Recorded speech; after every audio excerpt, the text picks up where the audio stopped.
এই ବର୍ଷ ଯୋଉ ଅଘଟଣ ଘଟିଛି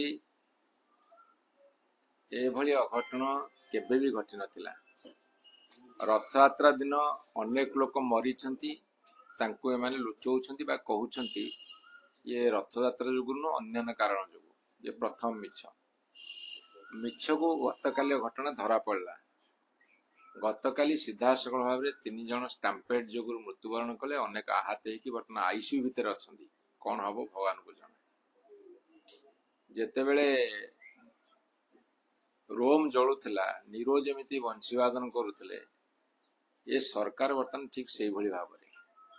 ଯେତେବେଳେ ପୁରୀରେ ଅଘଟଣ ପରେ ଅଘଟଣ ଘଟି ଚାଲିଛି, ମହାପ୍ରଭୁ ଜଗନ୍ନାଥଙ୍କ ରଥ ଇଞ୍ଚେ ଆଗକୁ ବଢିଲାନି ଗତ ପରଦିନ, ଏବଂ ଦଳା ଚକଟାରେ 600-700 ଆହତ ହେଲେ, କେତେ ମୃତ୍ୟୁବରଣ କଲେ ତାର ହିସାବ ଦଉନାହାନ୍ତି। ଏବଂ ଗତକାଲି ବାଧ୍ୟ ହେଲେ ମୃତ୍ୟୁକୁ ସାମ୍ନାକୁ ଆଣିବାକୁ, କାହିଁକି ନା ତାଙ୍କ ପରିବାର ଲୋକ କହିଲେ ଏଇ ଯୋଗୁଁ ମରିଛନ୍ତି, ଏବଂ ଦଳା ଚକଟା ସ୍ପଷ୍ଟ ସମସ୍ତଙ୍କ ଆଗରେ ହେଇଛି।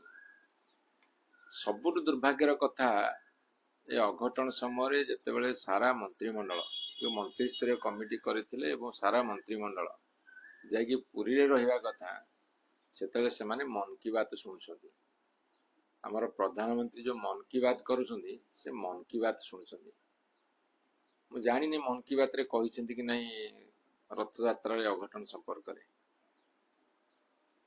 ଏମାନଙ୍କର ଟିକେ ସରମ ନାହିଁ, ଲାଜ ନାହିଁ।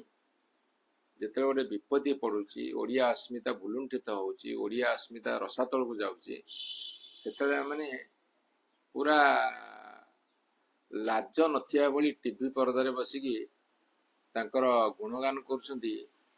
ଅଘଟଣ କିଛି ଘଟି ନାହିଁ। ଯୋଉ ସମୟରେ ସେମାନେ କହିଲେ ଅଘଟଣ କିଛି ଘଟି ନାହିଁ, ସେଇ ସମୟରେ ଏଭଳି କାଣ୍ଡ କାରଖାନା ଘଟିଛି, ଅଘଟଣ ଘଟିଛି।